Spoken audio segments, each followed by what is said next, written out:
Si tu as passé des heures à créer une super offre, tu as mis tout ton cœur, tu la trouves top, mais que derrière personne ou presque n'achète, dans 90% des cas, c'est pas un problème de visibilité ou de qualité de ton service, c'est que ton offre, telle qu'elle est présentée aujourd'hui, elle n'est pas irrésistible ou pas suffisamment aux yeux de tes clients. Et aujourd'hui, on va décortiquer ça ensemble. Donc dans cette vidéo, tu vas découvrir les 8 critères exacts qui transforment une simple idée d'offre en une offre signature irrésistible. Tu vas pouvoir cocher chaque point comme une checklist pour savoir immédiatement ce qui manque dans ton offre actuelle. Comment augmenter la valeur perçue de ton offre sans ajouter plus de contenu ou travailler plus, simplement en la rendant plus désirable. Et comment utiliser les 2 ingrédients puissants pour déclencher l'achat sans avoir l'impression de forcer les choses. Alors tu peux avoir le plus beau cadeau du monde et même l'avoir emballé avec soin, mais si le papier et le ruban n'attirent pas l'œil, les gens passent à côté sans même avoir envie de l'ouvrir. Une offre, c'est un peu pareil. Tu peux avoir fait des efforts de présentation, mais si l'emballage ne suit pas les principes qui créent le désir, ton offre ne retient pas l'attention. Et donc aujourd'hui, on va voir comment réemballer ton cadeau, selon les codes qui le rendent irrésistible ou qui rendent irrésistible l'envie de l'ouvrir en tout cas, et de découvrir ce qu'il y a à l'intérieur. Les 8 fondamentaux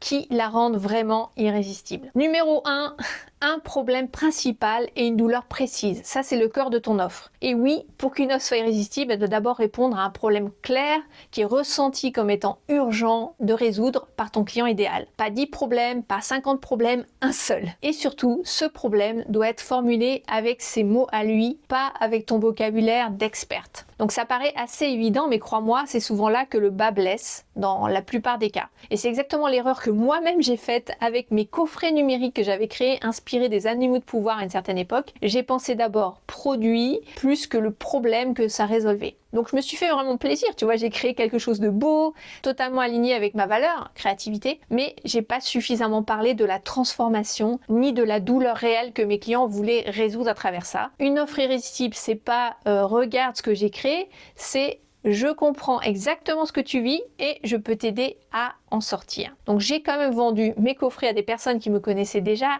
et qui savaient la qualité de mes programmes parce qu'elles étaient déjà clientes d'autres accompagnements ou d'autres produits. Mais honnêtement, très peu par rapport à l'énergie que j'avais mise en communiquant sur ce produit-là.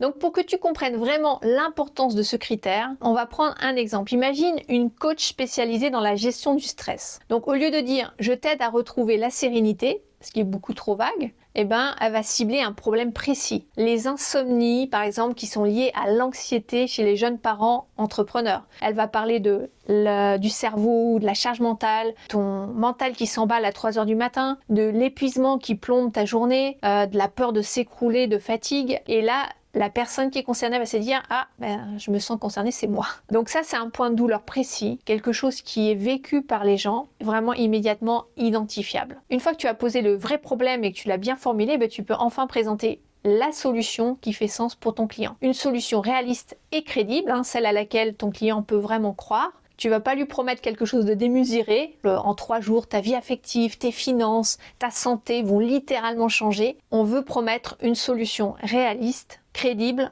que la personne se dit « Ok, je suis en mesure d'atteindre », mais suffisamment désirable pour qu'il en ait vraiment envie et qu'il sente que c'est possible pour lui d'y arriver. Parce que la confiance, elle est vraiment déterminante dans l'achat. Tu peux avoir la meilleure méthode du monde si ton client n'y croit pas ou s'il croit pas qu'il est capable lui-même d'obtenir le résultat que tu proposes, il passera jamais à l'action. Et c'est là que beaucoup de personnes se trompent quand elles lancent leur offre. C'est que soit elles survendent avec une promesse qui sonne faux, soit elles sous-vendent au contraire et la valeur que perçoit la personne en face disparaît. Donc ton objectif, c'est de trouver un équilibre en fait. Par exemple, si on prend Karim qui est hypnothérapeute spécialisé dans l'arrêt du tabac, plutôt que de promettre je vous aide à arrêter de fumer en une journée sans aucun effort, et là la personne en face elle va être immédiatement très méfiante, il va proposer une solution qui soit réaliste et prouvée.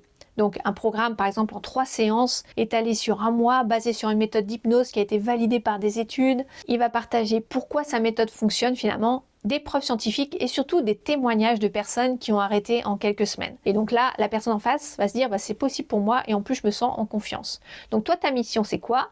C'est de montrer pourquoi ta solution fonctionne sans exagérer sur le résultat, mais sans non plus le minimiser puisque tu apportes une transformation puissante. Et mon 3e point, c'est ton positionnement unique. Ton histoire, ta mission, ta raison d'être. Ton client a besoin de comprendre pourquoi il devrait te choisir plutôt qu'un autre coach ou un autre accompagnant ou un autre thérapeute. Et ça, c'est pas une question de ton nombre de diplômes, de certifications ou de techniques que tu as dans ta besace, c'est une question de positionnement incarné. Ton positionnement, c'est la place unique que tu occupes dans ton marché. Donc c'est ta façon de faire, ton histoire, tes valeurs, ta mission, ton énergie, ce qui fait que ton offre ne pourrait pas être la même si elle venait de quelqu'un d'autre. On dit souvent, les gens n'achètent pas ce que tu fais, ils achètent pourquoi tu le fais. Et c'est tellement, tellement vrai dans le domaine du mieux-être. Parce qu'un accompagnement, c'est une relation humaine. Ton client, il veut sentir qui tu es, ce qui t'anime au fond, pourquoi tu fais ce que tu fais et en quoi ton approche lui parle plus peut-être qu'une autre. Donc, si on prend l'exemple d'Anaïs, qui est nutritionniste, son positionnement unique, il tient à son histoire. Parce que Anaïs a souffert pendant des années de troubles digestifs sévères. Et elle en a guéri grâce à l'alimentation anti-inflammatoire. Donc cette transformation, c'est devenu sa mission. Et quand elle présente son programme d'accompagnement détox, elle ne dit pas seulement je vais vous aider à mieux digérer, elle raconte ce qu'elle a vécu, qui l'a conduite à créer ce programme, et puis pourquoi elle ne veut plus que d'autres passent par ce qu'elle a traversé. Automatiquement, les bonnes personnes se disent « Ah, Anaïs comprend ce que je fais, elle a trouvé une solution et je veux apprendre avec quelqu'un finalement qui a vécu la même chose ou qui a expérimenté ce que je vis. » Donc ton histoire, ta mission, ton angle singulier, c'est ce qui crée la connexion émotionnelle avec les gens, c'est ce qui transforme finalement ton offre en offre signature. Donc une fois que ton client comprend qui tu es, eh bien il est prêt à découvrir ce qui rend ton offre vraiment différente des autres. Et là c'est ce qu'on appelle ton USP, Unique Sales Proposition ou proposition unique de valeur, c'est ce que ton offre apporte finalement que les autres n'apportent pas. Ton USP c'est ce qui répond à une question simple, pourquoi ton offre va marcher mieux que les autres pour moi? Et attention, c'est pas un slogan, tu vois, c'est pas un argumentaire marketing, c'est ce qu'on appelle ton mécanisme unique derrière ton accompagnement. C'est-à-dire, ça peut être ta méthode signature, une combinaison de compétences qu'on voit pas forcément ailleurs, un angle d'approche qui soit inédit, peut-être un processus que tu as créé, un mélange de pratiques dont tu as fait la tienne finalement qui n'existe peut-être pas ailleurs parce que c'est ta patte à toi. L'important, c'est que ton client comprenne ok, ça c'est différent et c'est pour ça que peut-être ça va certainement mieux marcher pour moi. Donc si on prend Marc, qui est coach de vie spécialisé en gestion des émotions, il a créé sa propre méthode, une approche qui combine la pleine conscience et le théâtre d'improvisation. Donc personne d'autre que lui ne propose ça, c'est ludique, profond, c'est original et il permet de transformer la vie des personnes qui l'accompagnent. Et là, automatiquement, les personnes se disent « ça je l'ai jamais vu ailleurs, ça me parle et j'ai envie de tester ». Donc maintenant, comment rendre cette valeur visible et désirable pour les personnes en partageant des bénéfices concrets? Là, tu vas transformer les caractéristiques de ton offre en bénéfices, c'est-à-dire ce que les clients achètent vraiment comme résultat.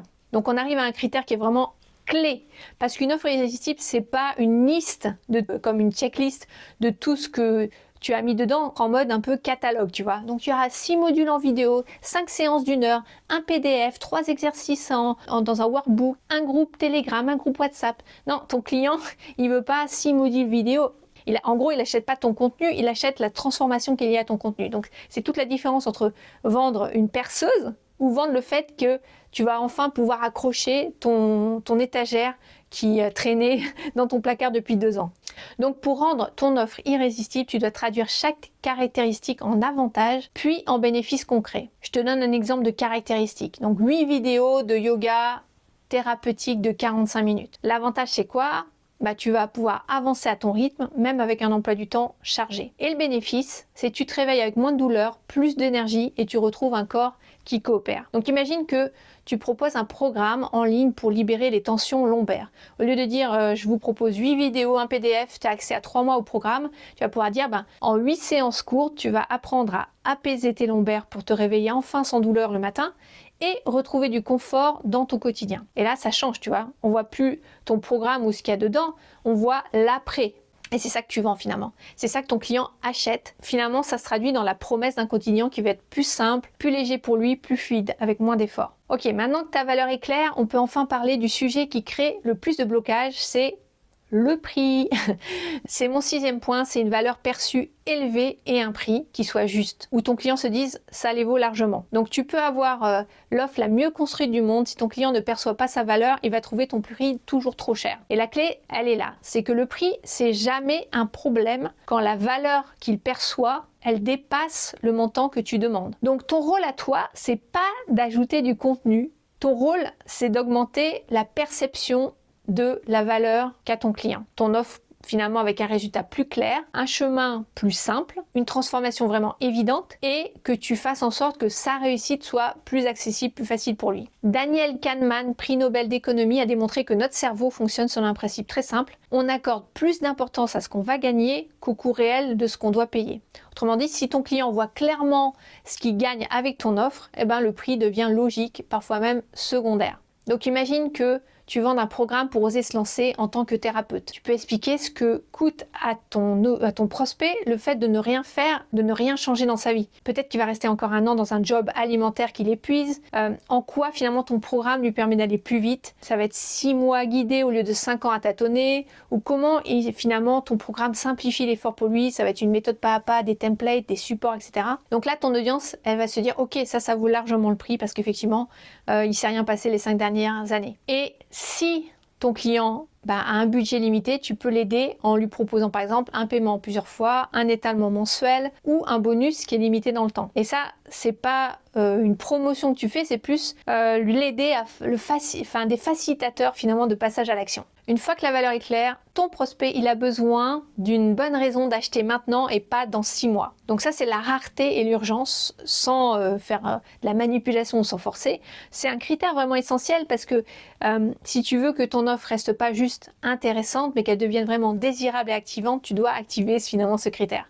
Parce que beaucoup de personnes, elles peuvent aimer ton contenu, ton approche, ton énergie, mais c'est humain, on remet toujours sa décision au lendemain. Comme l'explique Tim Urban, l'esprit humain reporte toujours les décisions importantes pour lui, surtout celles qui impliquent un changement ou un engagement personnel. Pourquoi? Parce que le cerveau préfère les gratifications immédiates, sans risque pour lui, qui sont simples. Donc, tout ce qui est important, profond, engageant, c'est toujours repoussé en fait. Et repousser à plus tard en marketing, ça veut dire dans 95% à jamais.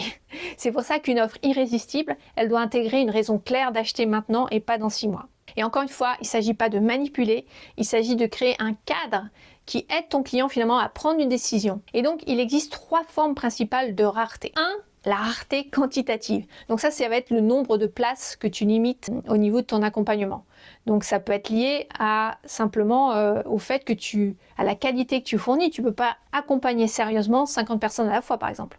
Dans Business Zen, on a 10 places disponibles et pas une de plus. Quand c'est complet, c'est complet. Et donc ça crée de la transparence et de la clarté. La deuxième forme de rareté, c'est une rareté temporelle, c'est-à-dire que tu vas limiter l'inscription à ton accompagnement autoprogramme avec une date. Et ça, c'est puissant parce que ça crée un cadre. Donc, par exemple, le programme, il commence lundi prochain, et donc les inscriptions, elles ferment dimanche soir. C'est logique. Donc là, ton client, il n'a pas besoin de réfléchir pendant 3 semaines à se dire soit il prend la décision maintenant, soit il la prend pas.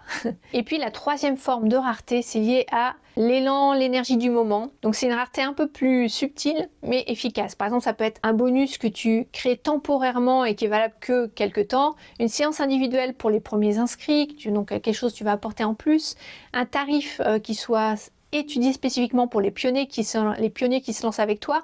Voilà, ça active les choses sans mettre trop de pression. Donc comme dans Business Zen, il y a 10 places seulement, le groupe démarre à une telle date et donc après c'est trop tard. Et généralement, ça aide à faire en sorte que la majorité des inscriptions, elles arrivent dans les dernières 48 heures. Une deadline, ça aide simplement les indécis à se décider. Donc quand tu utilises la rareté de la bonne façon, c'est vraiment un service que tu rends à ton client pour qu'il arrête de reporter à plus tard ce qui est important pour lui et pour l'aider à prendre une vraie décision. Mon dernier critère, numéro 8, pour une offre irrésistible, c'est les modalités de livraison rassurantes, donc garantie, paiement, support, le déroulé, comment ça va se passer. Ça, c'est vraiment puissant pour lever les dernières résistances parce que à ce stade, ton client, il comprend son problème, il voit que ta solution est crédible, il reconnaît ta singularité, il a perçu qu'il y a une transformation qui va se produire et il a jugé que le prix est justifié, mais il reste encore une petite voix dans sa tête, peut-être qu'il se dit et si ça se passe pas comme prévu.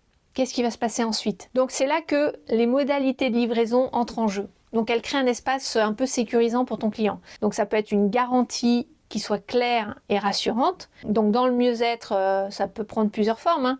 Donc tu peux dire que ça dépend de ce que tu fais évidemment, mais si c'est du coaching, c'est pas forcément le cas. Mais sinon, ça peut être satisfaite ou remboursée sur les 30 prochains jours ou sur les 14 jours. En tout cas, si tu veux un programme en ligne, c'est la norme légale. Ça peut être une garantie sérénité. Si tu suis les modules et que tu n'obtiens pas le résultat, bah, je te rembourse. Donc, tu donnes accès que au premier module. Voilà, contrairement à ce que tu peux imaginer, ça ne fait pas perdre de l'argent ou des clients. Ça augmente simplement le taux de conversion parce que ton client, il comprend qu'il prend aucun risque. Et si tu as peur des abus, les personnes mal intentionnées, de toute façon, elles sont extrêmement rares. Moi, en plus de 11 ans d'entrepreneuriat, j'ai eu très peu de cas. De toute façon, tu ne voudrais pas de ces clientes, donc c'est parfait. Ensuite, c'est d'avoir un paiement qui soit fluide. Donc, tu peux faire un paiement, proposer un paiement en plusieurs fois, un étalement qui soit mensuel, plusieurs moyens de paiement aussi. Là, l'idée, c'est pas de baisser le prix, mais d'ouvrir la porte à celles ou ceux qui ont un budget qui est plus limité, mais qui ont une vraie motivation pour entrer. Troisième chose, c'est de montrer le déroulé, ce qui va se passer au niveau de l'achat et après, surtout. Donc, ce qui se passe juste après le paiement. Comment il accède à la plateforme de peut-être où héberger ta formation, quand il commence l'accompagnement. Comment il peut te contacter, ce qu'il va recevoir semaine après semaine. Plus le chemin est simple, plus il se sent en sécurité. Quatrième point, c'est d'intégrer un vrai rapport humain avec cette personne. Donc ça peut être un groupe privé, un espace communautaire, une messagerie que tu dédies à ce groupe ou à cette personne, un délai de réponse qui soit communiqué et clair. Ton client, il doit sentir qu'il ne sera pas laissé seul une fois qu'il a payé, laissé pour compte. Voilà, c'est un peu comme, tu vois, nager dans un lac. Imagine que tu arrives sur un lac et l'eau est trouble, que tu vois rien dedans, que tu sais pas quelle est la profondeur, tu sais même pas s'il y a des poissons, si ça va être dangereux, bah tu vas peut-être pas y aller, tu vois. Alors que si tu sais à quoi t'attendre ou si l'eau est claire, ben, il y a la confiance qui se crée instantanément. Donc voilà, les modalités de livraison, elles aident simplement ton client à se lancer en toute sérénité. Voilà, je t'ai partagé les 8 clés pour te lancer. Tu peux faire ça en solo ou te faire accompagner pour créer ou affiner ton offre. Pour ça, tu prends rendez-vous sans engagement avec moi. Le lien vers mon agenda est dans la description et on discute de ton projet.